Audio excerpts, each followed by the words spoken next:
The first thing I did is I just put in my turkey, and I'm browning my ground turkey. Takes, I would say, about 5 minutes to brown. If you're going from frozen, obviously it's going to take longer. We usually freeze ours and then pop it in the fridge to thaw the night before. So when this is ready, we will go on to the next step. All right, so my turkey is now browned. I'm going to let it cook this for another minute here on here. See a couple little pink pieces left, but so we're going to go on to the next part, which is going to be chopping up your fennel. So the next step here is you're taking a fennel bulb. If you've never used fennel before, I am not 100% sure how to chop it correctly, but it's very much like celery, and pretty much what I do is I remove the outer layers, which you'll see in a second, and then I go and I just basically dice it. So we're gonna go do that. And there you go, it's all kind of diced up. So I'm gonna just take that. Hey, sweet pea. I already put my turkey in. I'm just literally going to sprinkle it in. And once that's ready, we'll move on to our next step. So the next step is to add some baby spinach. So I just got the organic brand from Trader Joe's. You can really use any type. I'm going to just cut that up and kind of remove the stems, and then we'll add that to the pot. All right, so that's all added. Next step is the tomatoes. So we're using fire roasted tomatoes. These actually have chilies in them. Normally I don't get them with chilies, but we figured we'd give it a shot. So any type of diced fire roasted is what you want to do to give it that little bit of extra spice and flavor. So just going to take that, dump it right in. All right.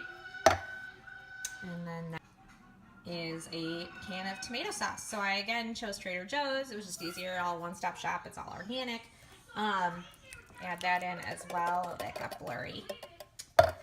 Sorry. It looks beautiful, I promise. See?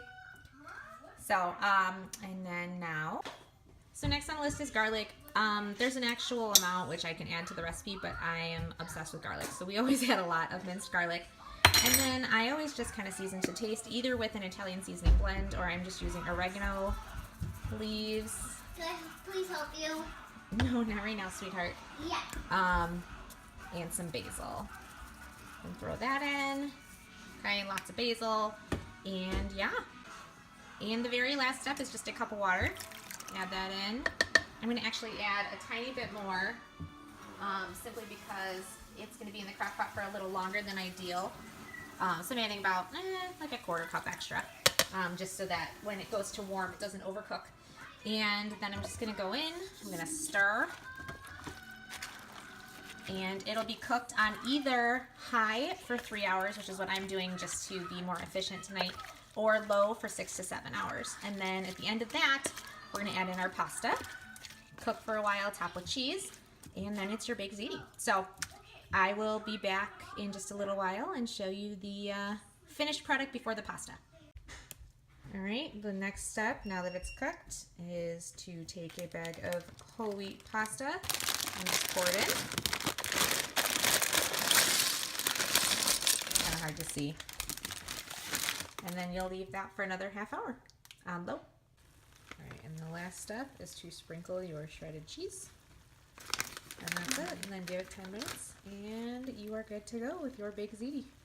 So look below in the comments for the container equivalents and ingredients and all of that good stuff. But I hope you enjoyed it. And again, if you try it out, drop a comment below or let me know what you thought. Okay, thanks. Bye.